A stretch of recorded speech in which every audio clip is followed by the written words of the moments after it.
I should have known something was wrong when I had to write the check twice. My hand was shaking, not from nerves about tomorrow's wedding, but from the hangover that felt like a construction crew had set up shop behind my eyeballs. $95,000. That's what you pay for the wedding of your dreams at Riverside Manor, complete with crystal chandeliers and enough white roses to stock a funeral home. Mr. Harlan, we really do need this final payment today, Mr. Callahan said, adjusting his wire-rimmed glasses for the third time.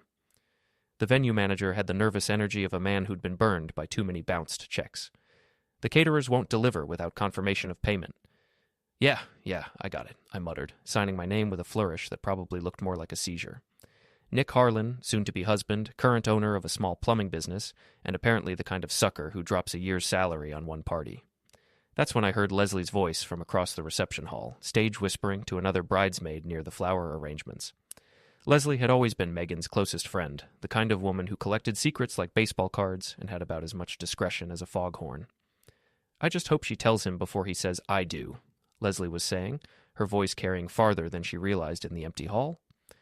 I mean, it's been going on for months. He deserves to know. The pen slipped from my fingers, leaving a blue ink stain on the mahogany table. Mr. Callahan was still rambling about seating arrangements, but his voice had faded to white noise. My entire world had just shifted on its axis, and all I could think was, nothing like spending a year's salary to hear your life implode in surround sound. I stood up slowly, the kind of deliberate movement you make when you're trying not to break something, or someone. "Leslie," I called out, my voice echoing off the vaulted ceiling. "Got a minute?" She turned around, her face going pale when she saw my expression. The other bridesmaid, I think her name was Carol, suddenly found something very interesting about her phone and wandered away. "Oh, hey, Nick!" Leslie's voice pitched higher, the way people sound when they're about to lie through their teeth. "Just checking on the flowers for tomorrow. Everything looks beautiful, doesn't it?" "Cut the crap, Leslie." I walked over to her, hands in my pockets to keep them from shaking. What did Megan need to tell me? And don't even think about playing dumb. I heard every word. Leslie's mouth opened and closed like a fish gasping for air. She glanced around the empty hall as if looking for an escape route, but we were alone except for Mr. Callahan, who had wisely decided to focus very intently on his clipboard. "Nick, I really think you should talk to Megan about this. I'm talking to you about it. Right now."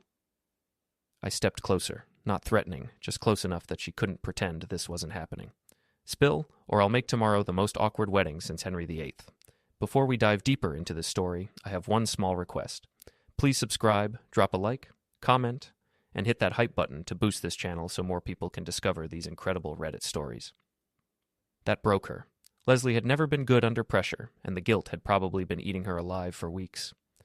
"She's been seeing Eric," she blurted out, then immediately covered her mouth like she could stuff the words back in. "Oh God, I'm so sorry, Nick. I told her she had to end it, but she said it was complicated, and I thought maybe she had, but then yesterday she was texting him during the rehearsal dinner, and I just couldn't... Eric Duvall." The name came out like I was spitting something bitter. Her ex from college? The real estate guy with the Tesla and the trust fund? Leslie nodded miserably. "I'm so sorry. I thought you knew. I thought maybe that's why you've seemed so distant lately." Distant? Right. I'd been working 16-hour days for the past 6 months, trying to save enough money for this wedding and the down payment on the house Megan wanted. Apparently, while I was snaking drains and fixing broken pipes, my fiancée was rekindling old flames with Prince Charming. "How long?" I asked. Since Christmas, I think. Maybe longer." Christmas. That was 8 months ago. We'd been engaged for a year, and she'd been cheating for 2/3 of it. The math hit me like a sledgehammer to the chest. I walked away from Leslie without another word, pulling out my phone as I headed for the parking lot. Megan answered on the second ring, her voice bright and cheerful. "Hey, baby, how did the final walkthrough go? Is everything perfect for tomorrow?" "We need to talk," I said, getting into my truck. "Now." "What's wrong? You sound weird." "I'm coming home.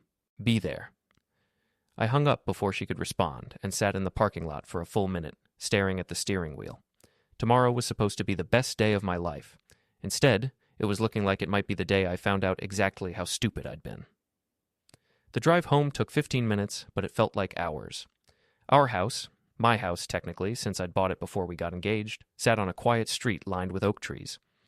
It was a fixer-upper, but I'd spent every weekend for the past 2 years making it into something special. New kitchen, refinished hardwood floors, a master bathroom that Megan had designed herself. She was waiting in the living room when I walked in, still wearing the yoga pants and oversized sweater that made her look younger than her 32 years. Megan had always been beautiful in that effortless way that made other women hate her and men stupid.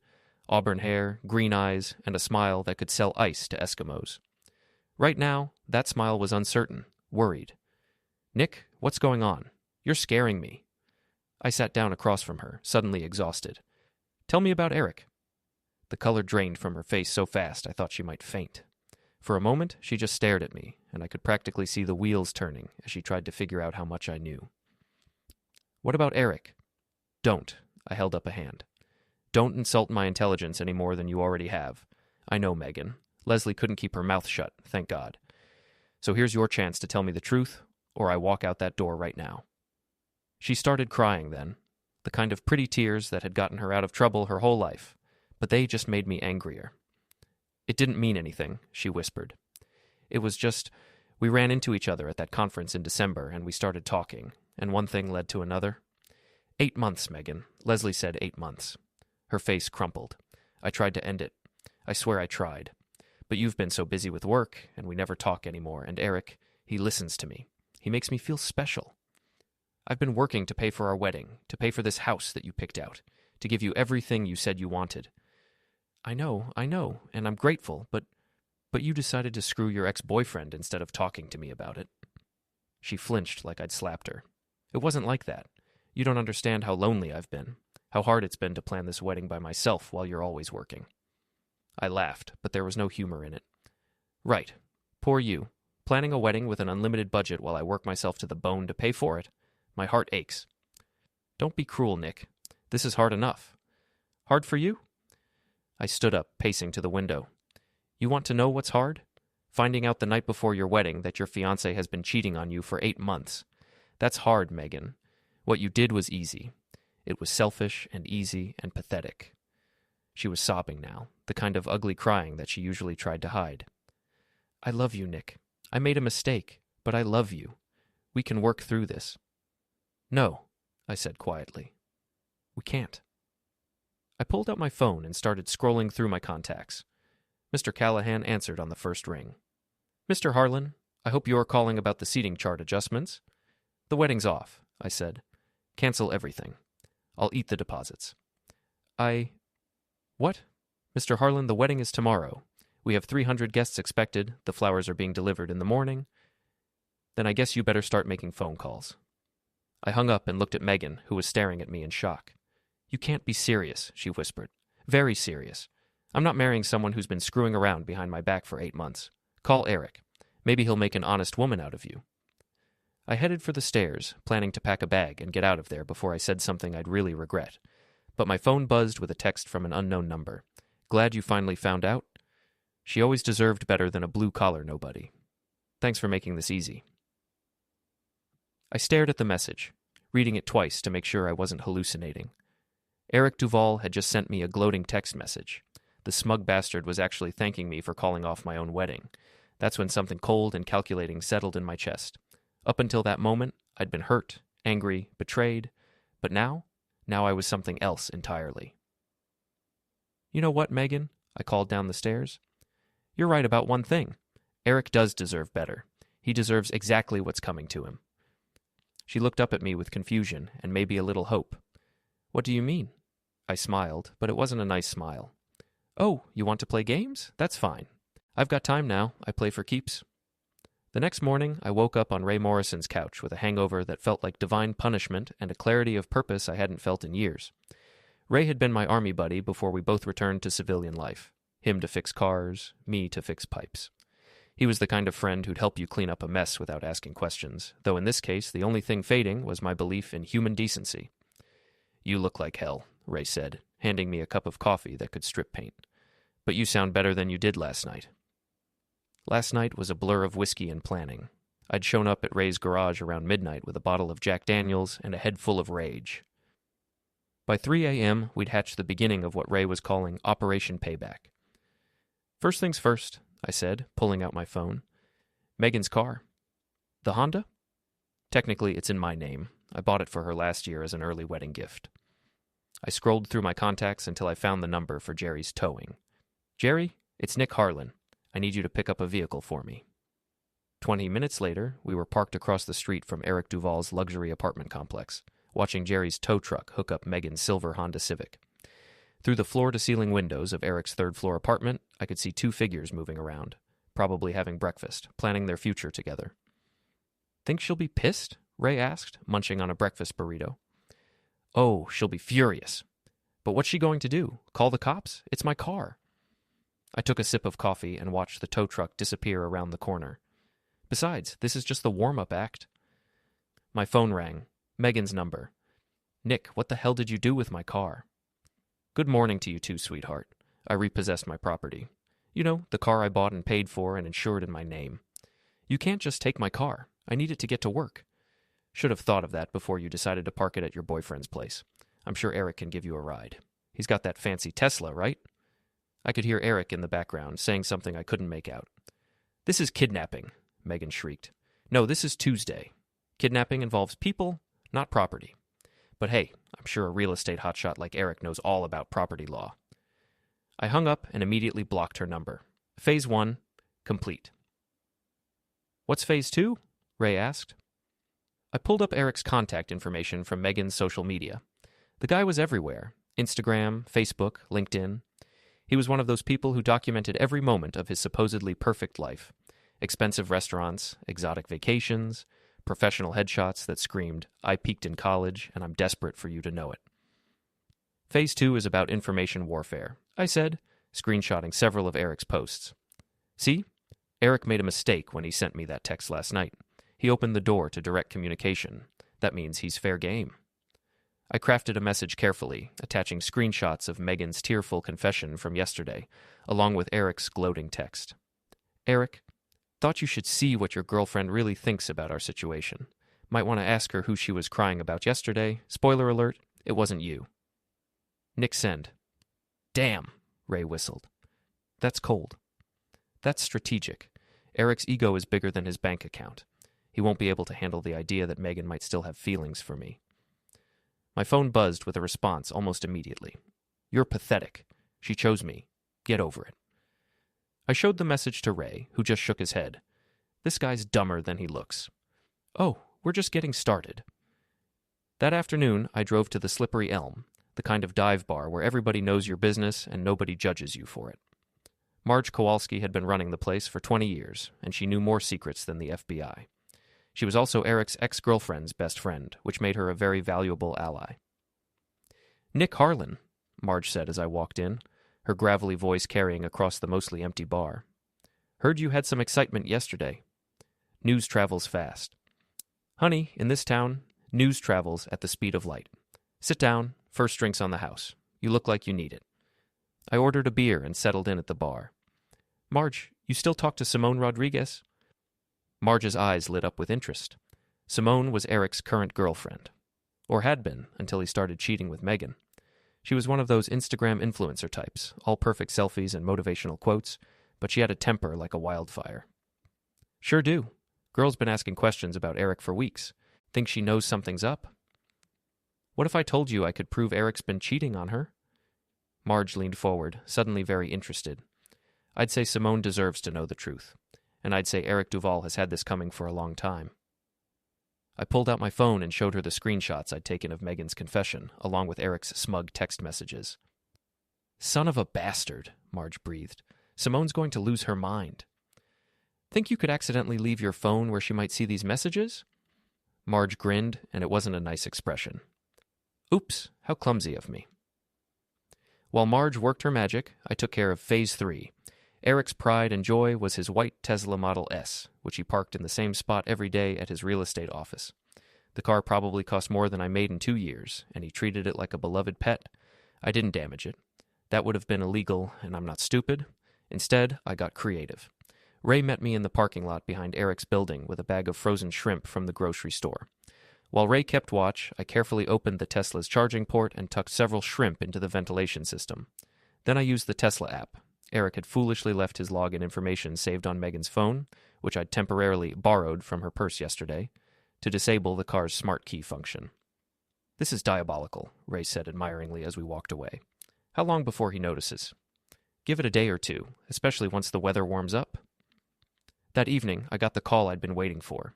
Marge's voice was gleeful. "Oh, honey, you should have been here. Simone came in around 5, took one look at those messages, and went nuclear. She's on her way to Eric's office right now." Perfect timing. His car should be nice and ripe by now. I drove by Eric's office building just in time to see Simone screaming at him in the parking lot while he frantically tried to get his Tesla to start. She was waving her phone in his face, probably showing him the evidence of his cheating. Eric looked panicked, desperate, and completely out of his depth. Just a little shellfish revenge, I thought, watching the drama unfold. My phone buzzed with another text from Eric's number. "This isn't over, you psycho. I know this was you." I typed back, "Prove it. And next time, don't gloat about stealing another man's fiancée." Some of us don't take that lying down. By the time I got home, the story was already spreading through town social media. Someone had filmed Simone's meltdown and posted it to the local Facebook group. Eric's reputation as the town's golden boy was taking its first real hit, and we were just getting started. I poured myself a beer and sat on my back porch, looking out at the yard I'd spent 2 years landscaping for a woman who'd been cheating on me for 8 months. Tomorrow, Phase 4 would begin, and Eric Duvall would learn that underestimating the blue-collar nobody had been his first mistake. His last mistake would be thinking he could win. The beauty of a small town is that secrets spread like wildfire, and once your reputation catches fire, there's no putting it out. By Wednesday morning, half the town knew about Megan's affair, and the other half was about to find out. I started with her work. Megan ran a small wedding planning business called Perfect Day Events, which was ironic considering how imperfectly her own wedding day had gone. She had 3 employees and about a dozen regular vendors, all of whom depended on word-of-mouth recommendations in a town where everybody knew everybody. The plan was simple. Let Megan's own words destroy her professional reputation. I created a fake email account and sent a message to her biggest client, a wealthy widow named Mrs. Patterson, who was planning her daughter's society wedding for next month. The email contained screenshots of text messages between Megan and Eric, including one particularly damning exchange where Megan complained about having to fake smile through all these pathetic women's dream weddings while planning her own escape route. Mrs. Patterson called Megan's office within an hour.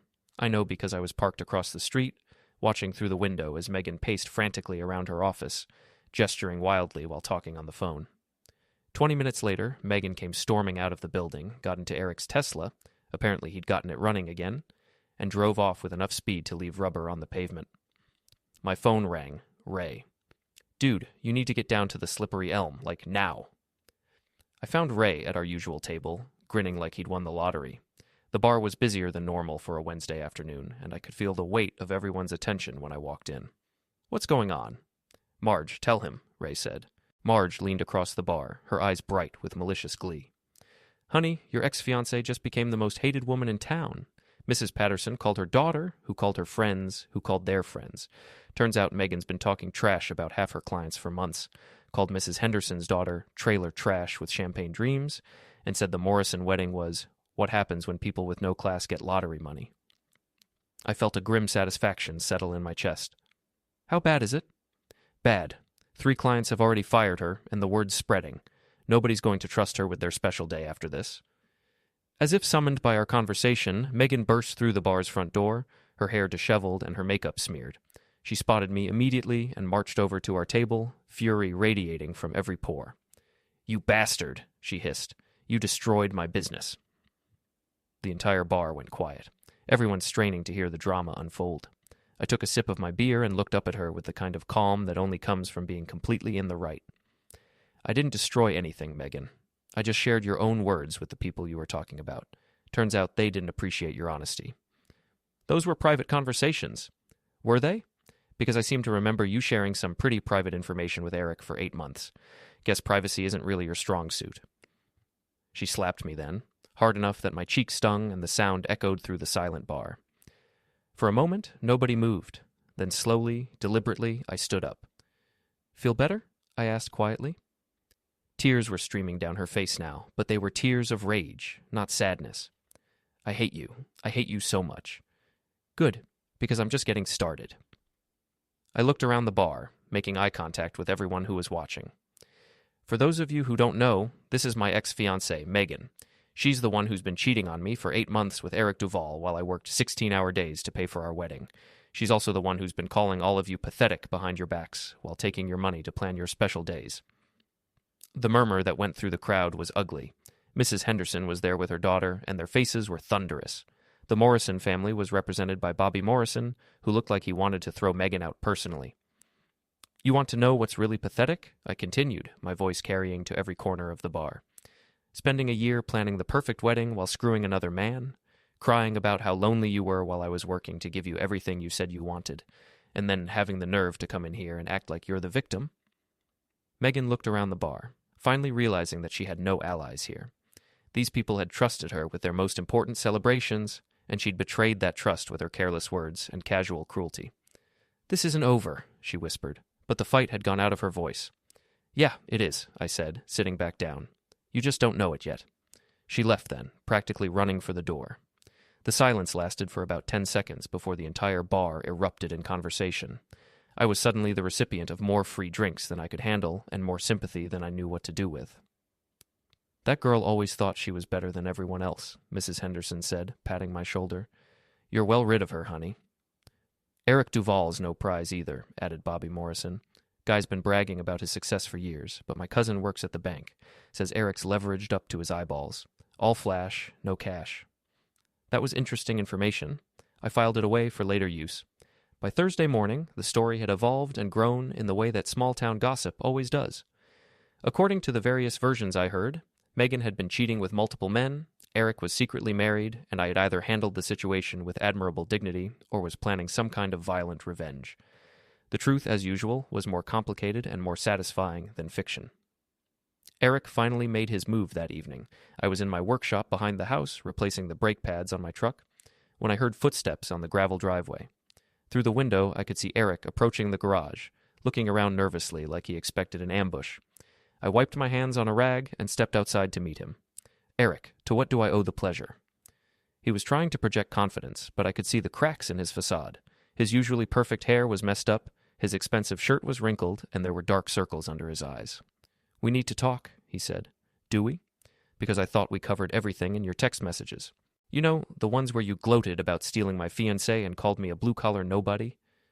Look, I'm sorry about that. I was angry, and I said things I didn't mean." "Which part didn't you mean? The part where you called me a nobody, or the part where you thanked me for making it easy?"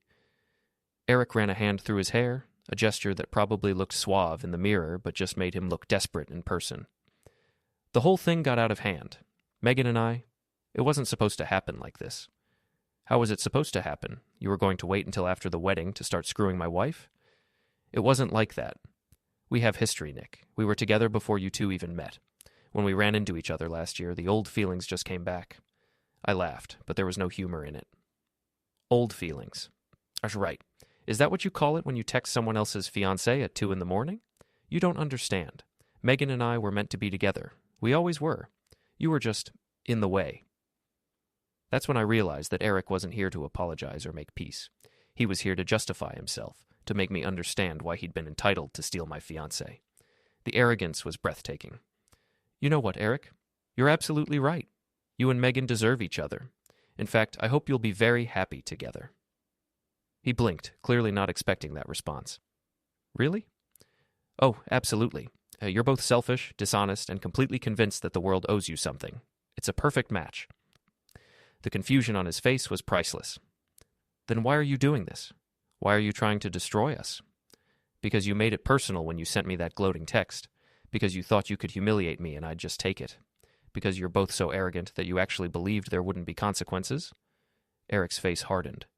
"This ends now, Nick. I mean it. Stop messing with our lives, or what?" I stepped closer, and Eric instinctively backed up. "You'll call the cops? Go ahead. Tell them I repossessed my own car and shared my ex-fiancée's own words with the people she was insulting. I'm sure they'll be very sympathetic." "You put shrimp in my car." "Did I? That's a serious accusation, Eric. Got any proof?" He opened and closed his mouth like a fish, clearly frustrated by his inability to prove what we both knew was true. "I want you to stay away from us," he said finally. "Megan's been through enough?" "Megan's been through enough?" I laughed out loud. "That's rich. Tell you what, Eric, you keep Megan away from me, and I'll consider keeping myself away from you. But if either of you contact me again, if either of you try to cause me any more trouble, Then this little game we've been playing becomes a war. And trust me, you don't want that. Eric tried to stare me down, but he didn't have the backbone for it. After a few seconds, he looked away and started walking back to his car. "This isn't over," he called back. "Keep telling yourself that," I replied. But as I watched him drive away, I knew he was right about one thing. This wasn't over. Not by a long shot. Friday night brought the kind of spring rain that turns everything muddy and makes people do stupid things. I was in my kitchen, eating leftover pizza and planning my next move, when Ray called. "We've got a problem," he said without preamble. "Eric's at your house." "What do you mean he's at my house?" "I'm at my house." "Not inside, genius. He's skulking around your workshop. I was driving by and saw his Tesla parked down the street. Guys creeping around your backyard with a flashlight." I looked out my kitchen window toward the workshop. Sure enough, I could see a faint light moving around inside the building. "What's he looking for?" "How the hell should I know? But he just broke into your workshop, so I'm guessing it's not a social call." I grabbed my keys and headed for the back door. "Call the cops." "Already did. But they said unless you want to press charges for breaking and entering, they can't do much. Apparently Eric told them he was looking for property that belongs to Megan." "What property?" "That's what I asked. He claims she left some jewelry and personal items at your place." I stepped outside into the rain, immediately soaked to the skin. Through the workshop windows, I could see Eric rifling through my toolbox, clearly looking for something specific. "Eric!" I shouted across the yard. "What the hell are you doing?" The flashlight beam swung toward me, and Eric appeared in the doorway of the workshop. He was wearing dark clothes and had the guilty expression of a man caught red-handed. "Nick, Megan asked me to pick up some things she left here." "By breaking into my workshop at midnight, in the rain, without calling first?" I started walking toward him, and Eric backed deeper into the workshop. The space suddenly felt very small, with both of us in it, surrounded by tools and equipment that could easily become weapons. "She was embarrassed to ask you directly," Eric said, his voice shaky. "After everything that's happened." "What exactly is she missing? Because I don't remember her spending much time in my workshop." Eric's eyes darted around the room, looking for inspiration. Her grandmother's necklace. She thinks she might have left it here when she was helping you organize." It was a pathetic lie. Megan had never helped me organize anything, and she'd taken all her jewelry when she moved out. "Get out," I said quietly. "What?" "Get out of my workshop, off my property, and out of my life. Now." Eric tried to push past me toward the door, but I stepped into his path. We were close enough that I could smell his expensive cologne mixed with nervous sweat. "Move," he said, trying to sound tough. "Make me." For a moment, I thought he might actually try it. Eric was taller than me and probably 20 pounds heavier, but I'd spent 4 years in the Army and 20 years doing physical labor. He'd spent the same time sitting behind a desk and working out at a gym with personal trainers. "You're crazy," he muttered, but he stepped back instead of forward. "Maybe, but I'm crazy with a workshop full of tools and a very legitimate reason to defend my property. How's your insurance coverage, Eric?" That's when he ran. Actually ran, like a scared rabbit, stumbling through the rain toward his car. I followed him at a walking pace, watching as he fumbled with his keys and nearly fell getting into the Tesla. He was gone in a spray of gravel and squealing tires, leaving me standing in my driveway, soaked and oddly satisfied. Ray pulled up 5 minutes later with 2 cups of coffee and a grin. "How'd it go?"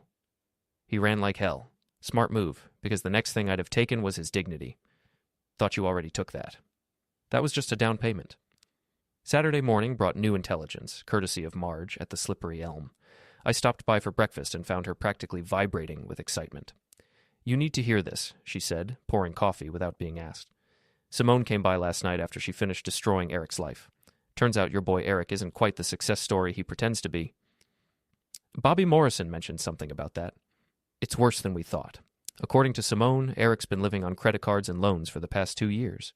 The Tesla? Leased. The fancy apartment? He's 3 months behind on rent. The real estate business? He hasn't closed a deal in 6 months." I sat up straighter. This was better than I'd hoped. "How does Simone know all this?" "Because she was helping him with his social media presence, trying to drum up business. She had access to his accounts, his calendar, everything. Girl knows where all the bodies are buried." "And she's willing to share?" Marge's grin was predatory. "Honey, hell hath no fury like an influencer scorned. Simone's got 50,000 followers and a very detailed knowledge of Eric's financial situation. She's already posted a series of stories about recognizing the warning signs of dating a fraud." I pulled out my phone and found Simone's Instagram account. Her recent posts were a masterclass in passive-aggressive destruction. Photos of expensive restaurants with captions like, "When he says he's taking you somewhere special, but his card gets declined." Screenshots of text messages where Eric borrowed money for temporary cash flow issues.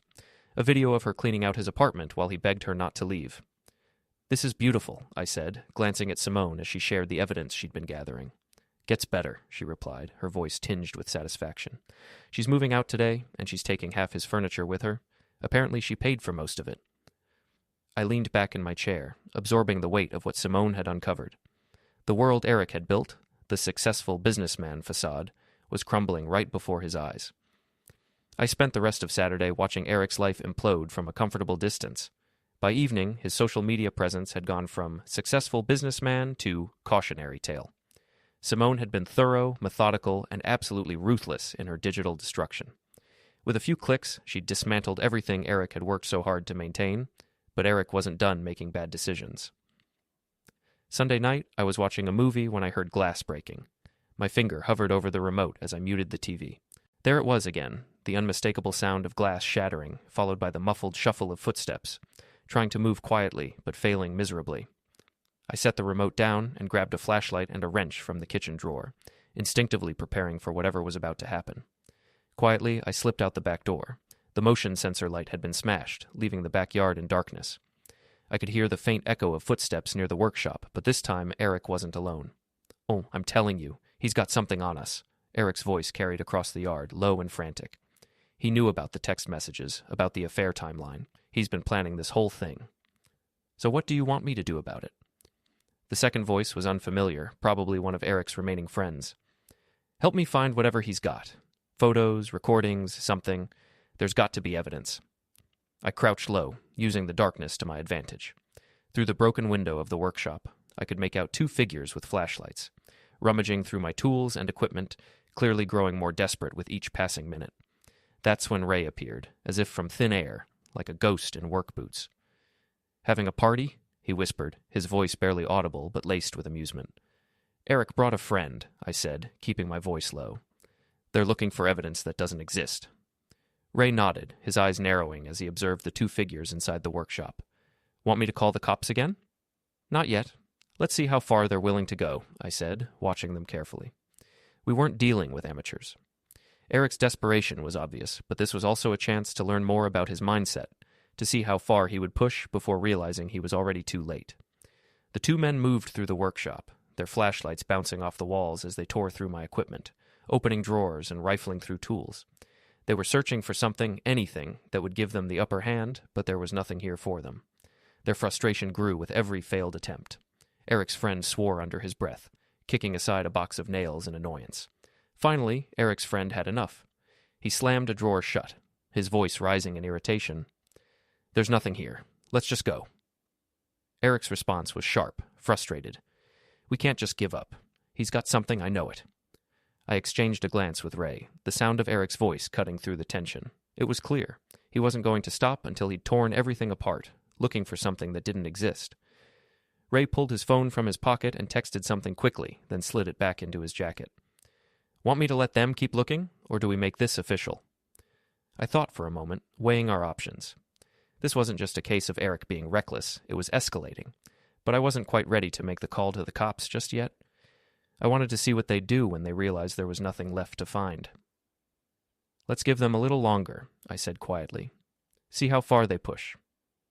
We waited in the shadows, watching as Eric and his friend continued their increasingly fruitless search, their movements growing more erratic and frustrated.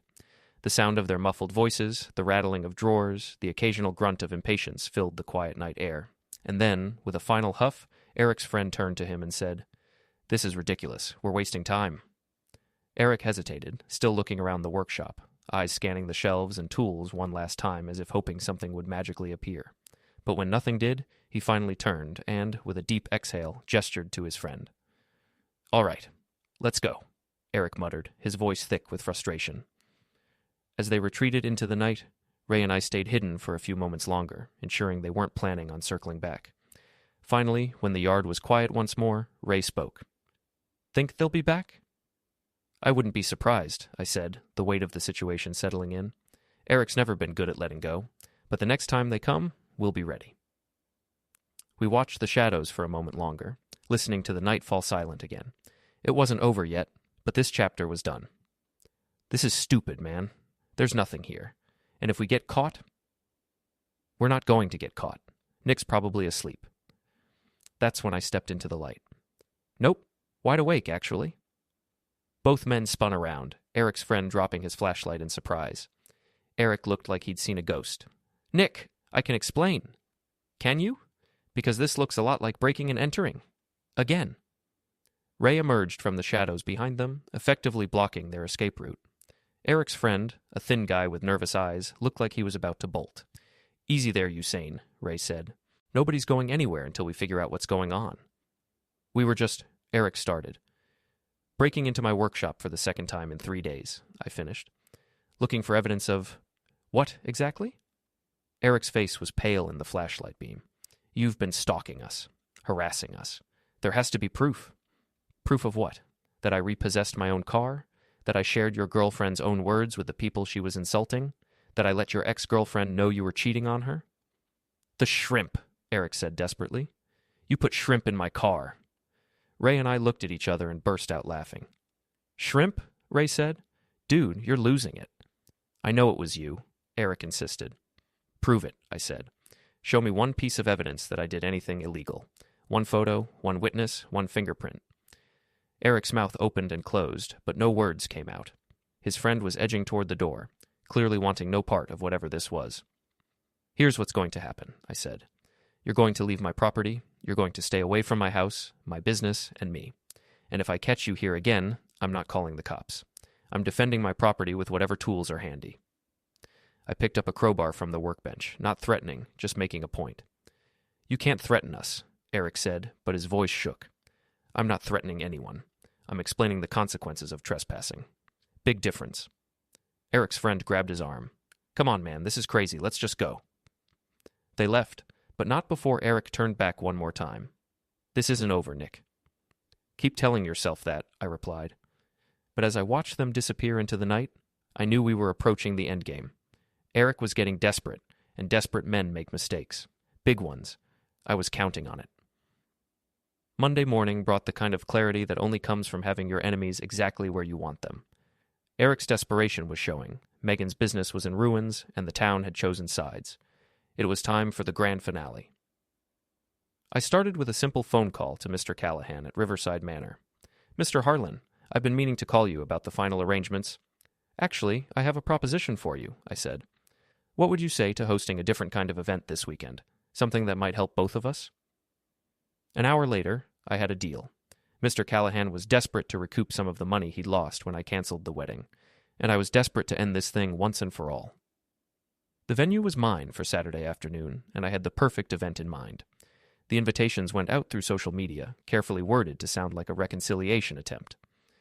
Nick Harlan cordially invites the community to join him this Saturday at 3 p.m. at Riverside Manor for Setting the Record Straight, a public conversation about truth, lies, and moving forward.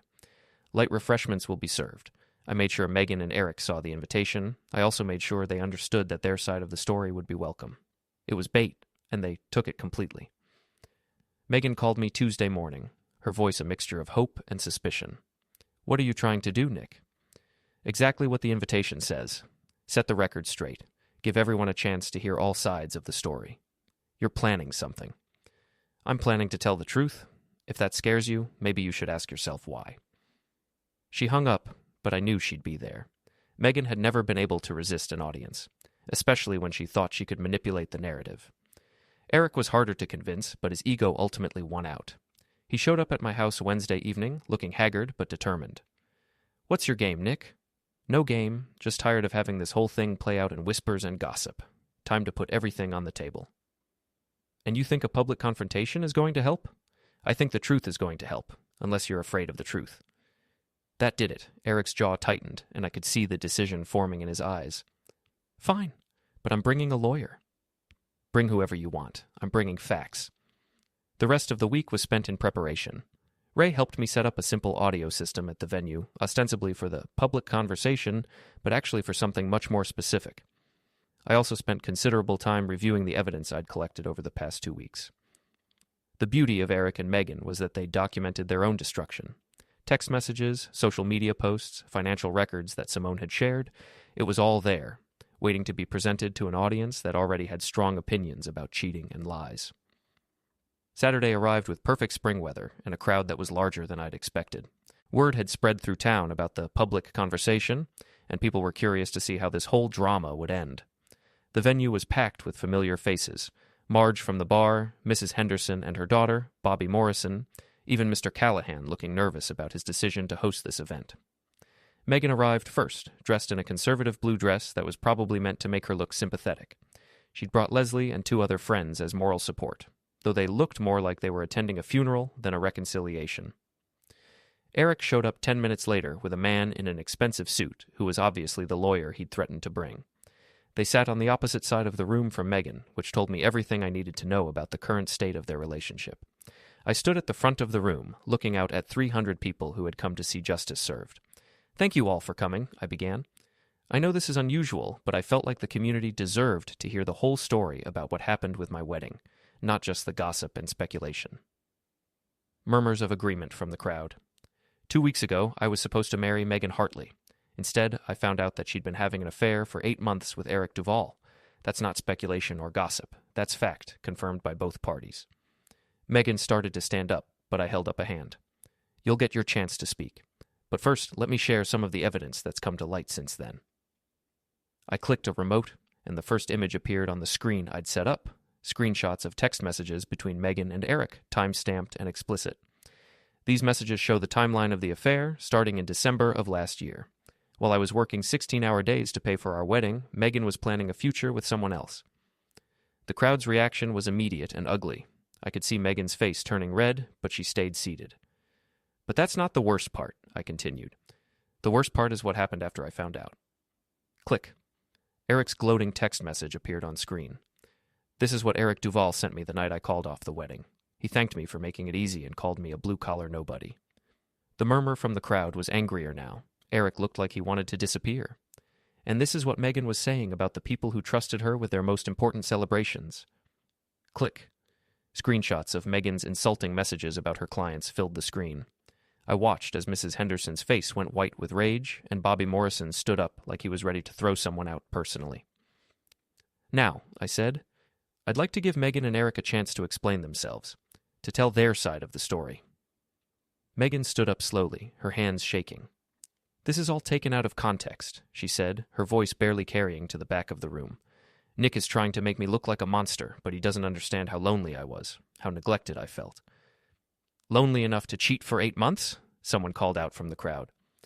"It wasn't supposed to happen like this," Megan continued, tears starting to flow. "Eric and I have history. We were together before Nick and I even met. When we reconnected, the old feelings came back. What about the insulting messages about your clients?" Mrs. Henderson stood up, her voice shaking with anger. "You called my daughter trailer trash."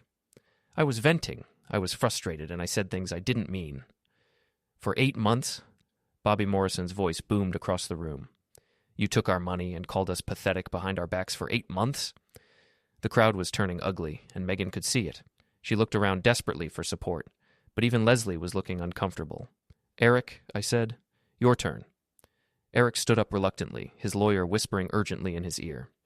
"I want to apologize," he said. "To Nick, to everyone. I made a mistake, and I'm sorry." "What kind of mistake?" I asked. "The kind where you accidentally sent me a gloating text message? The kind where you accidentally broke into my workshop twice looking for evidence that doesn't exist?" Eric's face went pale.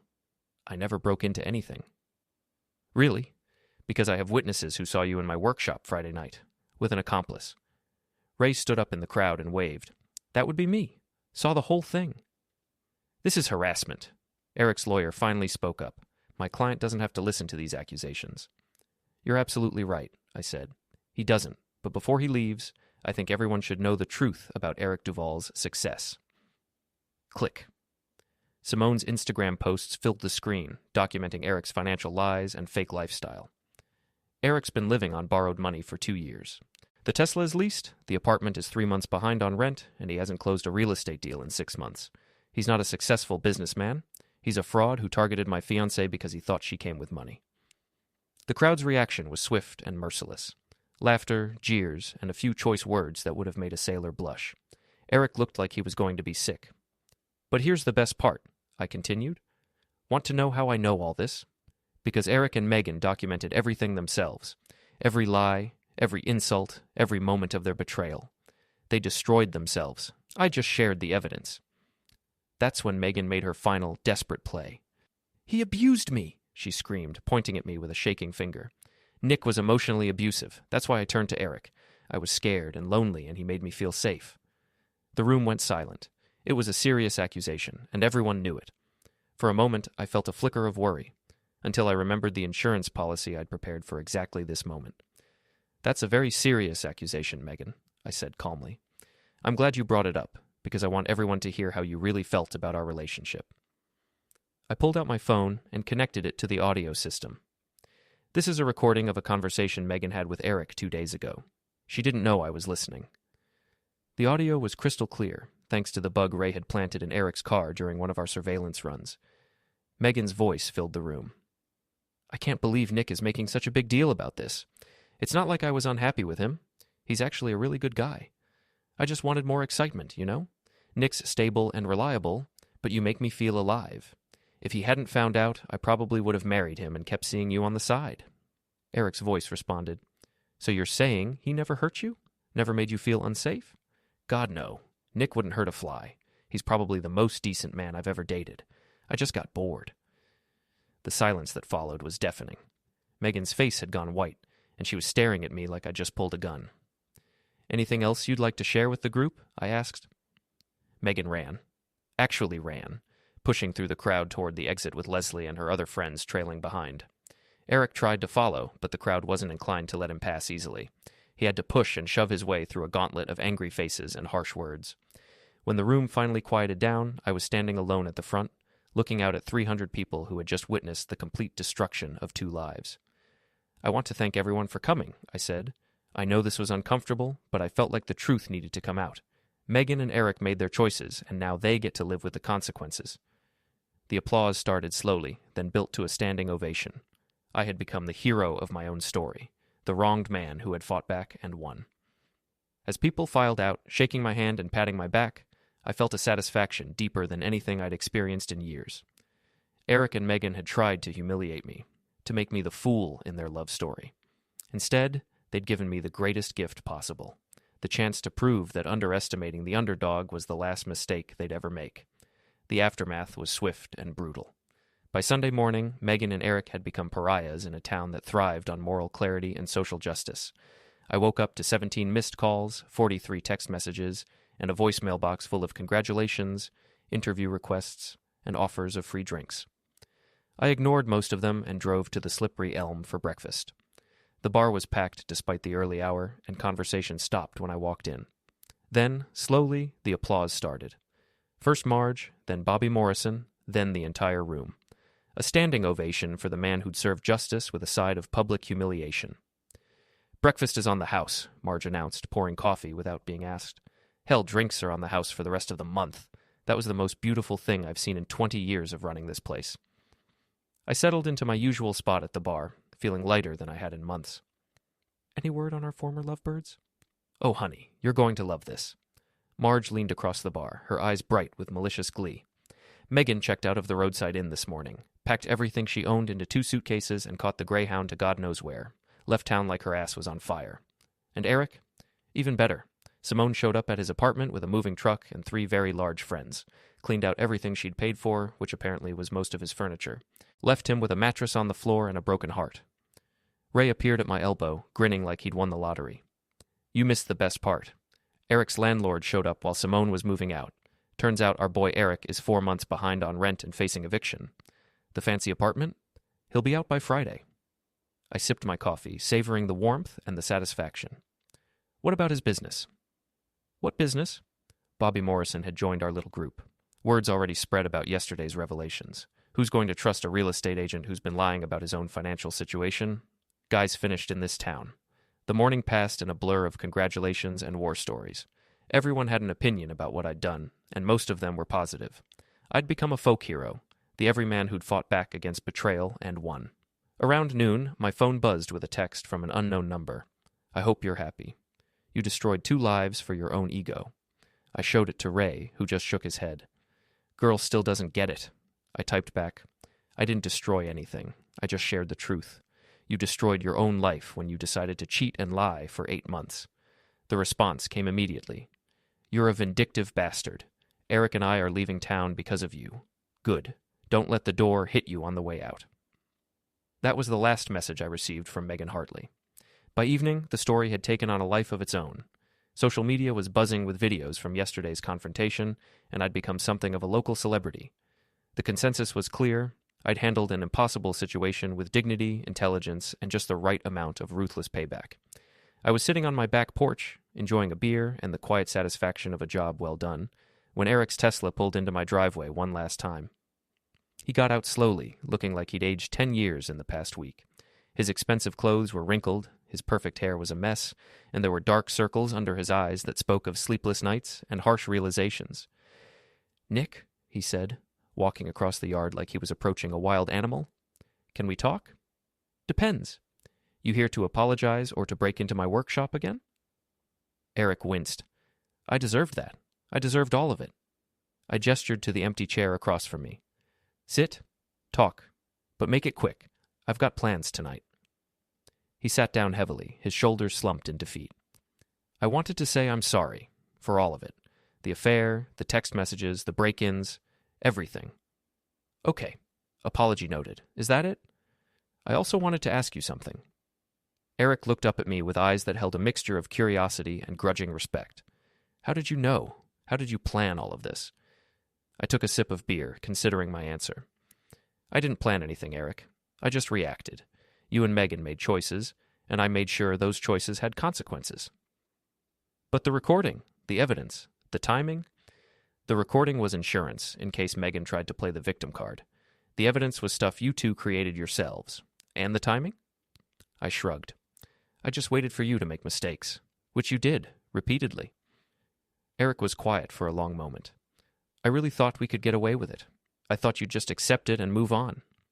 "That was your first mistake. Your second was thinking I was too stupid to fight back." "And the third?" I looked at him directly, making sure he understood every word. "The third was sending me that gloating text message. Up until that moment, I was just hurt and angry. After that, I was motivated." Eric nodded slowly. "For what it's worth, I really am sorry.